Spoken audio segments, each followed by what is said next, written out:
Ces hauts plateaux semi-désertiques armés de pins conifères dominent le plus grand état du Mexique, le Chihuahua. Ici, à 2000 km de Mexico, vivent quelques 50 000 Tarahumara, peuple amérindien aux traditions ancestrales très fortes, peuple inconnu des sociétés occidentales qu'Antonin Artaud nous fit découvrir dans les années 30.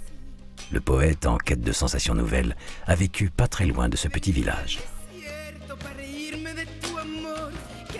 Dans la montagne Tarahumara, tout ne parle que de l'essentiel, c'est-à-dire des principes suivant lesquels la nature s'est formée. Et tout ne vit que pour ces principes, les hommes, les orages, le vent, le silence, le soleil. Leur légende, ou mieux leur tradition, raconte le passage dans les tribus d'une race d'hommes porteurs de feu, et qu'il y avait 3 maîtres ou 3 rois qui marchaient vers l'étoile polaire. Cette légende, similaire à celle des rois mages, cache le passage dans la ligne géographique de la grande tradition solaire. 3 civilisateurs initiés à une astronomie transcendante dont les lois furent parallèles à celles de l'astronomie maya.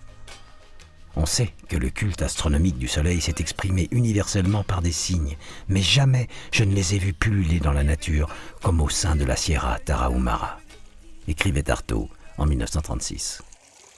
« 80 familles vivent à Ohachichi. Dans la tradition Tarahumara, les différents hameaux du village regroupent des familles parentes. Ce contexte particulier constitue le cadre des échanges sociaux et économiques.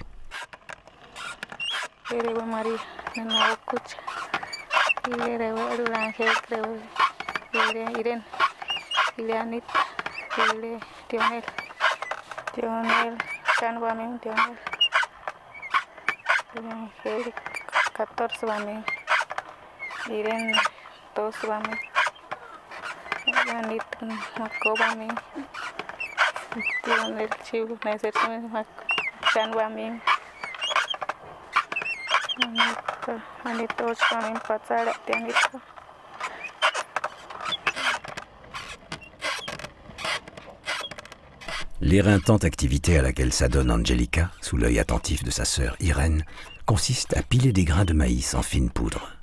Cette farine, ainsi obtenue, servira à confectionner les fameuses tortillas qui font la réputation culinaire du Mexique.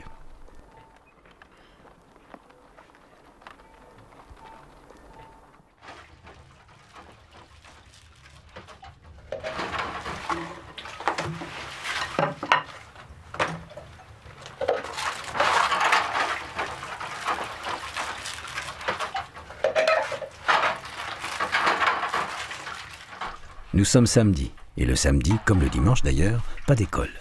Les enfants retrouvent la structure familiale qu'ils ont abandonnée durant la semaine.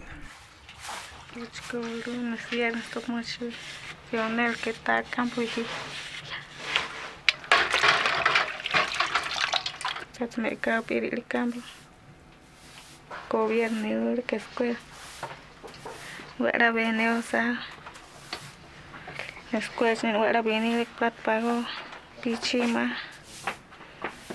Pago, que ya peren que na curara cuch, que ya peren que na curara cuch, que ya otera, pichikara na curara cuch plat pago.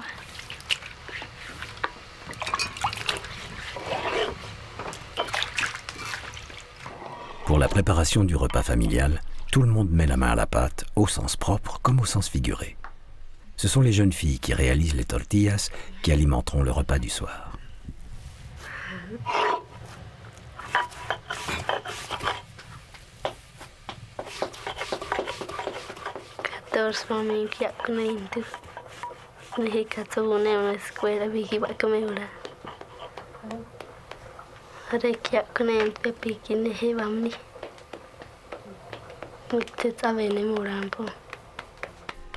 Il est vrai qu'à Ohachichi, comme dans tous les villages de la Sierra Tarahumara, les enfants sont libres très jeunes de leurs engagements affectifs, mais aussi sexuels. Dans les familles, personne n'en parle, mais très petits, les enfants observent et prennent conscience des réalités de la vie par eux-mêmes. Les valeurs Tarahumara, ou Raramuri, comme ils se nomment entre eux, s'articulent autour de principes qui conditionnent très profondément leur mode de vie. Le partage, la danse et surtout la convivialité.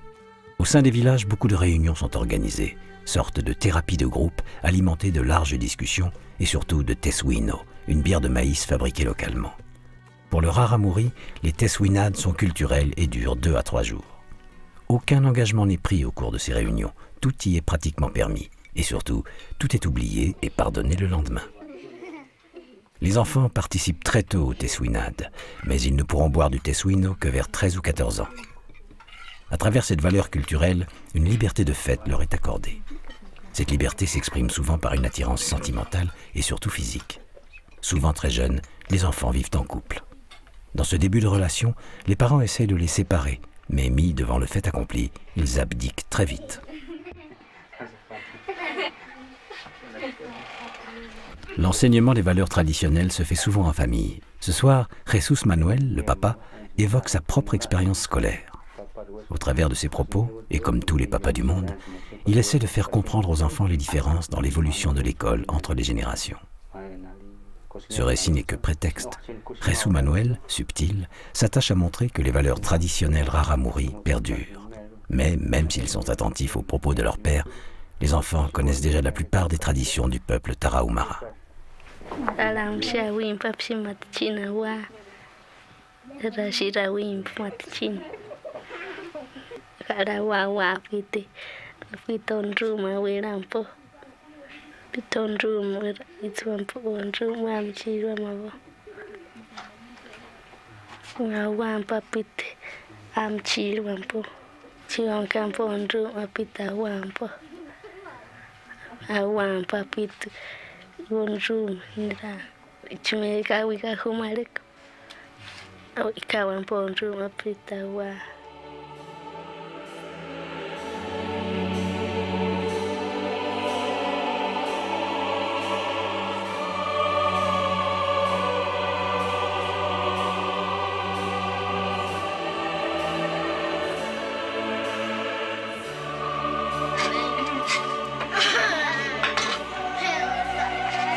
Le dimanche est un jour particulier dans la communauté. Les Tarahumara vont à la messe, catholicisme oblige. La majorité des gens du village sont pagotame, c'est-à-dire baptisés. La religion des Tarahumara est particulière. C'est une fusion entre leur culture et l'apport des missionnaires, en majorité jésuites. Dieu est en même temps Jésus-Christ, il est reconnu comme étant le père des Raramuri. L'épouse de Dieu est la mère de tous les hommes. En même temps, on identifie Dieu et son épouse au soleil et à la lune. Le frère aîné de Dieu, oncle des Raramuri, est le diable. L'adoption du message missionnaire s'accompagne d'un grand syncrétisme. La Trinité est ainsi transformée, dans le catholicisme Raramuri, en une dualité du Père et de la Mère à laquelle se superpose celle du soleil et de la lune. Donc, Dieu et son épouse veillent sur les Raramuri.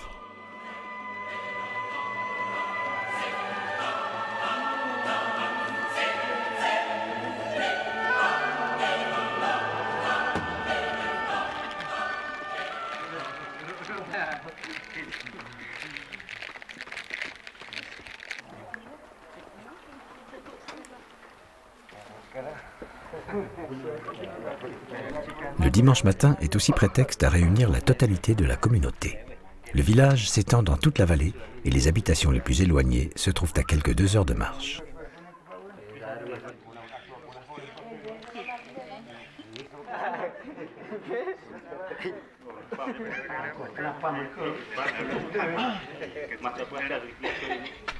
Sous l'autorité du gouverneur, le maire, le programme du jour traitera de l'extension des tuyaux pour l'acheminement de l'eau. En effet, seul le centre du village est alimenté.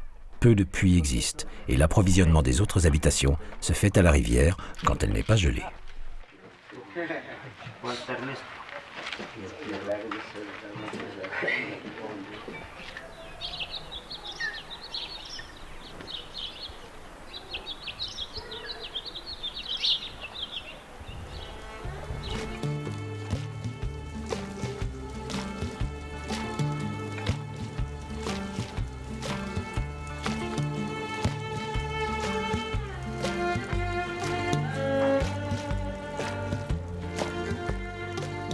Comme tous les dimanches soirs de l'année scolaire, Angelica se rend à l'école aux Berges. Elle y restera, comme la totalité des enfants, toute la semaine. L'endroit ne se trouve pourtant qu'à 300 mètres de la maison de ses parents.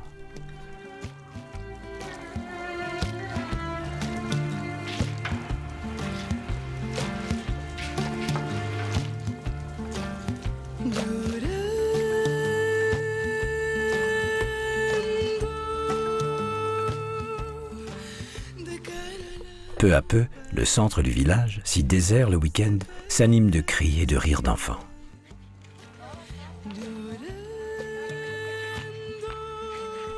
Le dimanche soir, en l'absence des grandes personnes, qui n'arriveront que le lundi matin, les élèves sont sous la surveillance des plus grandes.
En ce début de semaine, chacun retrouve ses habitudes.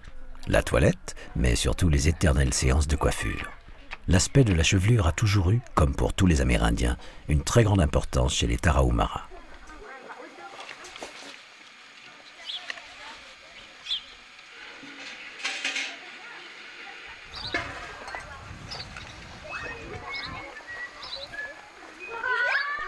On s'attache aussi à reprendre les innombrables charges dépendantes dans cette vie scolaire autonome. Aller chercher de l'eau, ramasser du bois pour la cuisine ou le chauffage, mais aussi faire son lit ou nettoyer sa chambre. sans oublier pour autant ces multiples jeux qui, comme partout ailleurs, renforcent d'une infinie tendresse la délicate insouciance enfantine.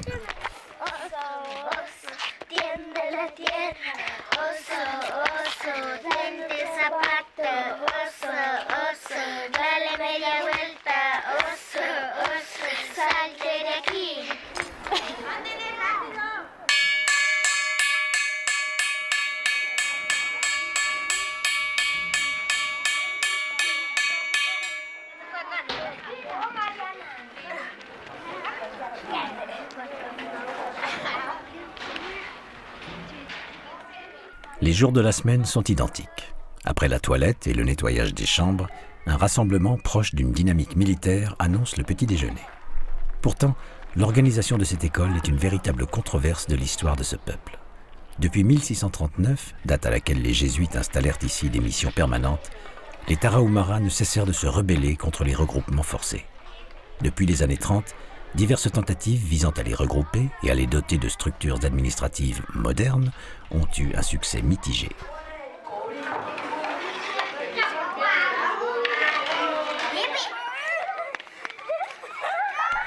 Les jeux de balle et surtout le basket sont très prisés des enfants. On n'hésite pas, chaque fois que le temps le permet, à se saisir d'un ballon pour s'affronter sous les panneaux. Mais, reflet d'une éducation, les garçons jouent avec les garçons et les filles avec les filles.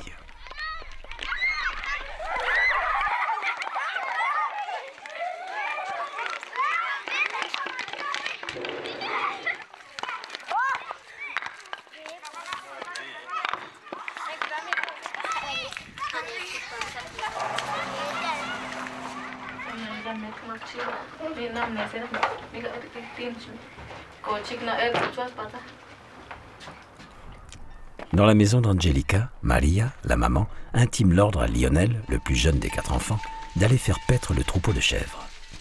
Ce jeune garçon de 6 ans n'a pas la chance pour l'instant, et ce par le choix arbitraire de ses parents, d'aller à l'école. Il faut bien que quelqu'un s'occupe des bêtes, et c'est parfois une question de survie pour les familles.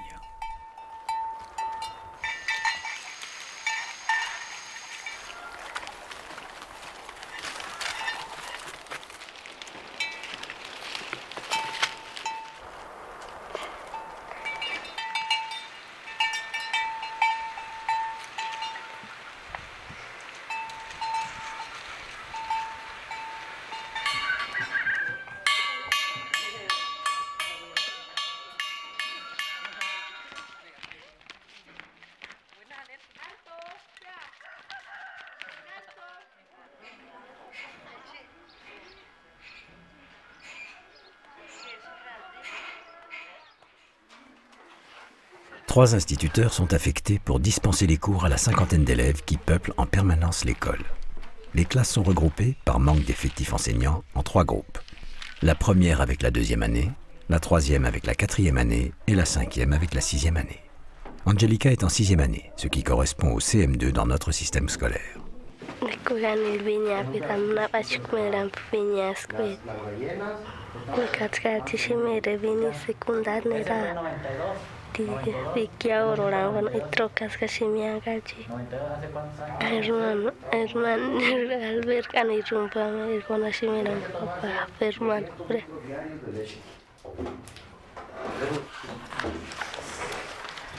Sí, o sea, sí batalla un poquito, o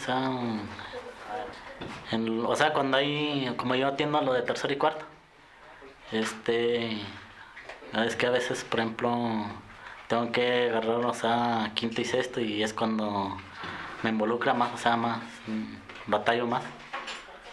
En la secundaria sí, o sea, están nada más dos los que estuvieron aquí, los que ya, ahorita yo creo ya están en segundo de secundaria. Y sí va bien.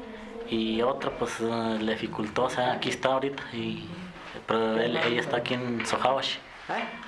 Dice que, o sea, que pues le dificulta nomás lo que es inglés nomás.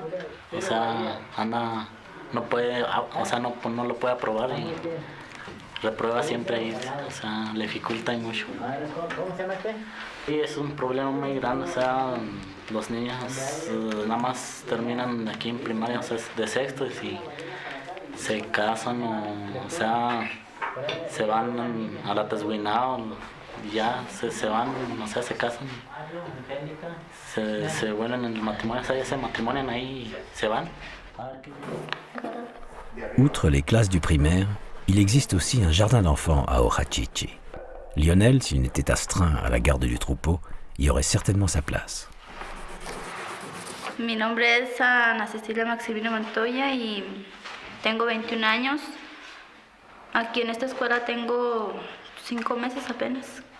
Bueno, en kinder se toman 3 grados, que es primero y segundo y tercero. Entran niños pues de 3 a 4 años de edad. Un poco de lenguaje, pero para realizar las actividades, pues el material didáctico, no es eso, porque está muy lejos para conseguirlo y cómo te lo traes uno. Pero yo no, casi no, o sea, yo a ellos casi no les puedo decir. Quisiera poder vivir sin aire,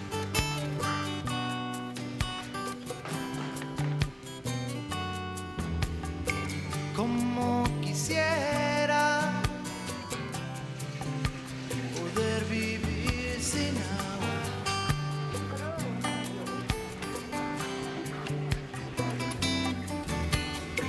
Me encantaría quererte un poco menos. Neheku amne wa I cocina chi cuchcoara. Angélica Rebeca Linda González.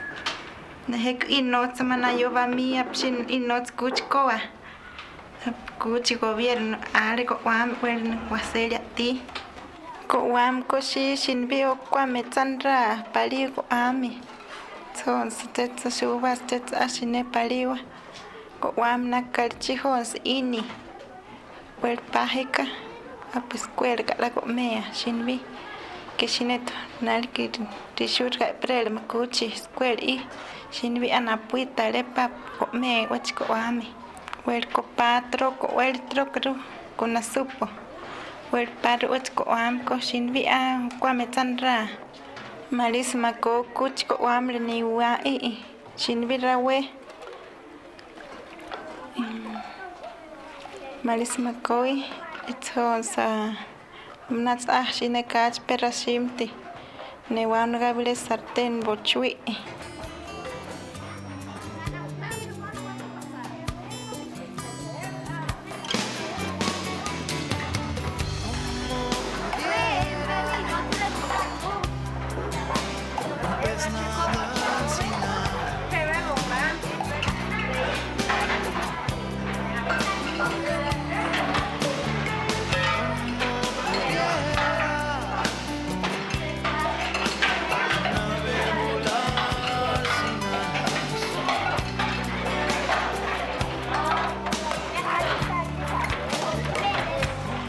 Dans ce semblant de modernisme apporté par l'école auberge et dont les jours, du lundi au vendredi, sont d'une monotonie troublante, les enfants apprennent à s'armer pour vivre dans un monde en pleine évolution. Les valeurs traditionnelles tarahumara sont pourtant toujours présentes. Ce peuple, qui pourrait être physiquement dégénéré, a su résister depuis la nuit des temps à tout ce qui est venu l'attaquer: la civilisation, le métissage, la guerre, l'hiver et les tempêtes.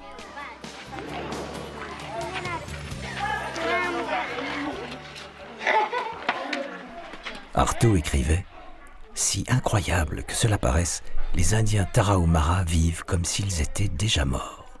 Ils ne voient pas la réalité et tirent des forces magiques du mépris qu'ils ont de la civilisation. Quand les tarahumara descendent dans les villes, il arrive souvent qu'ils mendient de façon saisissante. Ils s'arrêtent devant les portes des maisons et se mettent de profil avec un air de mépris souverain. Si on leur donne, ils ne disent pas merci, car pour eux, donner à celui qui n'a rien n'est pas un devoir. C'est une loi de réciprocité physique que le monde blanc a trahi. »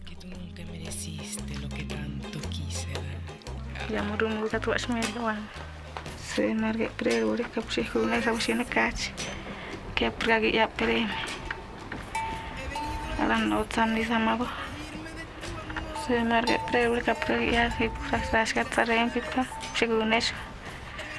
Ara no tamni samarik. Se marga preu. No segunen la cara por creo que me aprum tra no samarik. Hare con ese shur machir con ese. Apsham na shimar que na tam permis tan shimbor. Pero no tan que hamnar gach bilen que chibi shikena wa. Hare tu guru chibuga. He venido encendida al desierto para quemar, porque el alma prende fuego cuando deja. Maestro mis mexicanis ni kushuvinitia. Klasma a chivieta. Ahora sí. He venido yo corriendo y olvidándome de ti. Dame un beso, pajarillo, y no te asustes, colibrí. He venido encendida al desierto para quemar, porque el alma prende fuego.